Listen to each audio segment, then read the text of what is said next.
একটি হাদিস পেশ করব আপনাদের সামনে, একটু বসে যাই।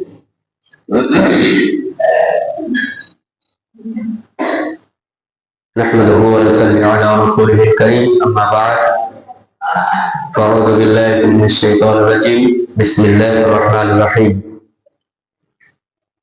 إن الصلاة تنهى عن الفحشاء والمنكر ولذكر الله أكبر القرآن. وقال النبي صلى الله عليه وسلم صلوا كما رأيتموني أصلي رواه মুসলিম। আমরা দীর্ঘদিন ধরে নামাজ প্রতিষ্ঠিত করি, নিজের জীবনে বাস্তবায়িত করার জন্য নামাজ পড়ি, কিন্তু তবুও আমি এর আগেও বলেছিলাম, আবার বলছি, নামাজ কবুল হওয়ার জন্য কয়েকটি শর্ত, তার মধ্যে 3টি শর্ত অত্যন্ত গুরুত্বপূর্ণ। আল্লাহর নবী হুজুর আকরাম সাল্লাল্লাহু আলাইহি ওয়াসাল্লাম তিনি বলেন যে আল্লাহর নিকটে নামাজ কবুল হয় সেই ব্যক্তি যিনি ভালোভাবে মান আহসানাল উজুয়া, ভালোভাবে উজু করলেন। দ্বিতীয় নাম্বার হচ্ছে ঠিকঠাক ভাবে নবী করিম সাল্লাল্লাহু আলাইহি ওয়াসাল্লাম বলছেন বা বলেন এইভাবে যে সাল্লু কামা রাআইতুমুনি উসাল্লি, তোমরা নামাজ পড়ো ওইরকম ভাবে যেমন তোমরা আমাকে দেখেছো বা দেখছো। নবী করিম সাল্লাল্লাহু আলাইহি ওয়াসাল্লামের দেখার পদ্ধতি আমরা হাদিস এবং কোরআন মন্থন করে যেটি পেয়েছি সেটি হচ্ছে নবী করিম সাল্লাল্লাহু আলাইহি ওয়াসাল্লাম তিনি নামাজ পড়িয়েছেন কিভাবে এবং কিভাবে পড়তে বলেছেন। অনেকেই আমরা হাত বাঁধা নিয়ে একটু দ্বিধাগ্রস্ত। হাদিসের ভাষায় হচ্ছে এই কবজির সঙ্গে কবজি মেলানো, তার ব্যতিরিক্ত যারা আইগে শব্দ ব্যবহার করা আছে এতদূর যেতে পারে। কিন্তু আমি লক্ষ্য রেখেছি কয়েকজন এখনো পরিবর্তন হয়নি, তারা নামাজটা এইভাবে পড়ে নিচ্ছে। এই ধরাটা শরীয়ত সম্মত হাদিসে নেই। এই ধরাটা যেন একটু বেখিয়াল ভাব, মনোভাব প্রকাশ করে। আর যদি আমি এইরকম ভাবে বা হাতটা বাঁধি বুকের উপরে, তাহলে আমার বাঁধাটা একটুকু যেন কারোর দরবারে একদম দাঁড়িয়ে আছে এরকম একটা মনে হবে। যেমন হাকিমের দরবারে দাঁড়াতে গেলে কাঠগড়ায় কেউ যদি দাঁড়ায় তাহলে তাকে বুকে এইভাবে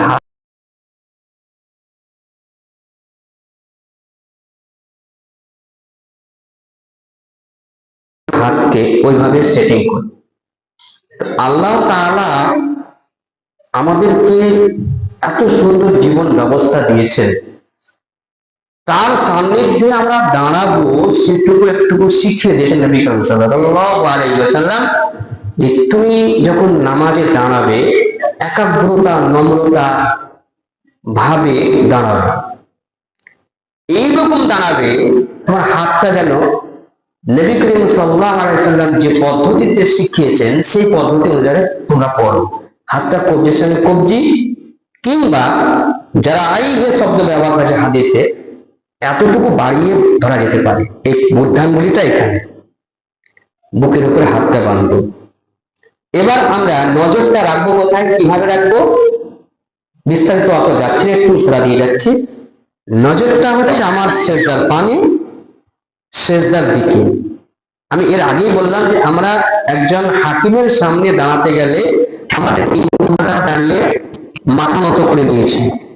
তার মানে আমরা বলতে চাইছি হাকিমকে যে আমি আপনার কাছে স্যালেন্ডার। তো আমরা আল্লাহর কাছে এইরকম ভাবে স্যালেন্ডার যে আমি জীবনে অত্যন্ত গুনাহ করেছি, তাই তোমার দরবারে এইভাবে দাঁড়িয়েছি আমি। হয় আমি দেখছি আল্লাহকে, নচেত আল্লাহ আমাকে দেখছেন। তাহলে আল্লাহ যদি আমাকে দেখেন তাহলে আমাকে তো সেভাবে দাঁড়াতে হবে, আঙুলগুলো পশ্চিম দিকে হবে, বুকে হাত বাঁধানো হবে, এবং আমার মধ্যে সেই নম্রতা থাকবে যেন আমি নামাজ পড়ছি। এইরকম বাঁধলে যেন আমার নামাজটা কেমন মনে হচ্ছে, আমি দাঁড়িয়ে আছি এইভাবে, কিন্তু এই বাঁধাটা একটু কেমন দেখাচ্ছে। আশা করি বুঝতে পারছেন। তো এই বাঁধাটা বাঁধো না। আল্লাহ নবী বলছেন সাল্লু কামা রাআইতুমুনি উসাল্লি, রাওয়াহু মুসলিম। মুসলিম শরীফের হাদিস, যে তোমরা নামাজ পড়ো ওইভাবে যেভাবে তোমরা আমাকে নামাজ পড়তে দেখেছো। একটা দিক হবে। আরেকটা দিক হচ্ছে নামাজটা আমাকে খারাপ কাজ থেকে বিরত রাখবে। আর এই মাসটা আমরা পেয়েছি ট্রেনিং এর মাস। 11টি মাস আমরা হয়তো ফরজ নামাজ পড়ি। আমি একটা হাদিস বলবো, সেটা হচ্ছে মান সাল্লা ফি ইয়াউমিন ওয়া লাইলাতিন 12 রাকাতান বুনিয়া লাহু বাইতুন ফিল জান্নাহ। আল্লাহর নবী হুজুর আকরাম সাল্লাল্লাহু আলাইহি ওয়াসাল্লাম তিনি বলেন, উম্মে হাবিবা থেকে বর্ণিত আছে যে রাসূলুল্লাহ সাল্লাল্লাহু আলাইহি ওয়াসাল্লাম বলেছেন, কি বললেন, যে ব্যক্তি দিনে রাতে মোট 12 রাকাত সুন্নাত ঠিকঠাক ভাবে পড়বে, সঠিকভাবে, তো বুনিয়া লাহু বাইতুল ফিল জান্নাহ, তার জন্য জান্নাতে একটি ঘর তৈরি করা হবে। বলেন সুবহানাল্লাহ। তাহলে আমরা ঠিকঠাক 5 ওয়াক্ত নামাজে 12 রাকাত সুন্নাত, আমরা কাউকে জিজ্ঞাসা করি যে নামাজ মানে দিনে রাতে কয় রাকাত, সঠিকভাবে বলতে হবে, কিন্তু পড়ে যাবে। আমাদের ভেবে নিতে হবে ফরজ নামাজ 17 রাকাত আর 12 রাকাত সুন্নাত। এক নাম্বার হচ্ছে যে যোহর, ফজরের আগে 2, যোহরের আগে 4, পরে 2, আসরের মাগরিবের পরে 2, এশার পরে 2। এই 12 রাকাত সুন্নাতটা হচ্ছে সুন্নাতে মুআক্কাদা, নবী করিম সাল্লাল্লাহু আলাইহি ওয়াসাল্লাম পড়েছেন এবং পড়ার তাকে দিয়েছেন। এটা না পড়লে গুনাহ হবে। উপরোক্ত যে নামাজটি পড়া হয়, যেটা বলার উদ্দেশ্য হয় যে এই মাসটি হচ্ছে অত্যন্ত গুরুত্বপূর্ণ একটি মাস, যে মাসে একটি নফল রাকাত নামাজ পড়লে, নফল নামাজ, এই নফল নামাজটা এত গুরুত্ব, যেমন বলা হয়েছে মান সাল্লা বাইনাল আযান ওয়াল ইকামা, যে ব্যক্তি আজানের পরে পরে ইকামাতের মধ্যখানে, মানে ইকামাত মানে ফরজ নামাজের মধ্যখানে যেসব নামাজগুলোতে নেই, যেমন আসরের নামাজ, মাগরিবের নামাজের আগে, তাহলে এই নামাজের আগে যেসব নফলগুলো নেই, কোনো ব্যক্তি যদি পড়ে, আল্লাহ বলছেন পড়ো, তাহলে কিয়ামতের দিন আমরা যে 11টি মাস ফরজ নামাজগুলো পড়িনি, খান্তি থেকে গেছে, সেগুলো পূরণ করবে এই নফল নামাজগুলো। আমরা মসজিদে এলে কমসে কম 2 রাকাত নামাজ পড়বো, নফল নামাজ। সুন্নাত নামাজ পড়ে নেওয়ার পরে সময় আছে, আমি দেখে নিয়েছি সময় আছে, তাহলে আমি 2 নিয়তে পড়বো। একটা হচ্ছে তাহিয়াতুল মসজিদ, মসজিদে প্রবেশ করার সুন্নাত। একটা হচ্ছে তাহিয়াতুল উযু করেছি তাই পড়বো। এইরকম নিয়তে নফল নামাজগুলো আমরা পড়বো। তাহলে এই নামাজটা কি হবে, আমাদের কি ফজিলত দিবে, কি উপকার হবে।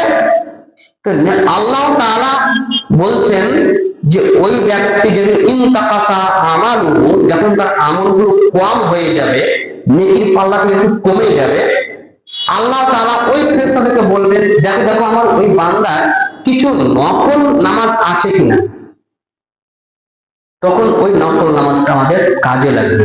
অতএব প্রত্যেকের কাছে অনুরোধ, আমরা এই মাসটি পেয়েছি রমজান মাস, তার সামনে আমরা আযান এবং ইকামাতের মধ্যে যেসব নামাজগুলো আছে অবশ্যই আমরা পড়বো।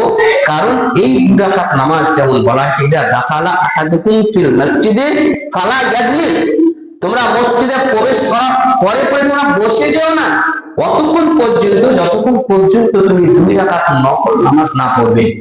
2 রাকাত নামাজ না পড়লে না বসে না মসজিদে একটা হক আদায় করো, বসার জন্য একটা হক আদায় করো, সেটা হচ্ছে এই নফল নামাজ।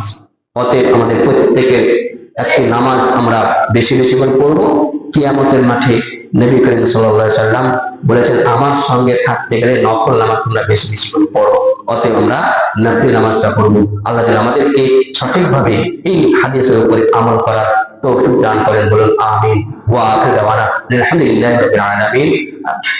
سبحانك اللهم وبحمدك أشهد أن لا إله إلا أنت أستغفرك وأتوب إليك।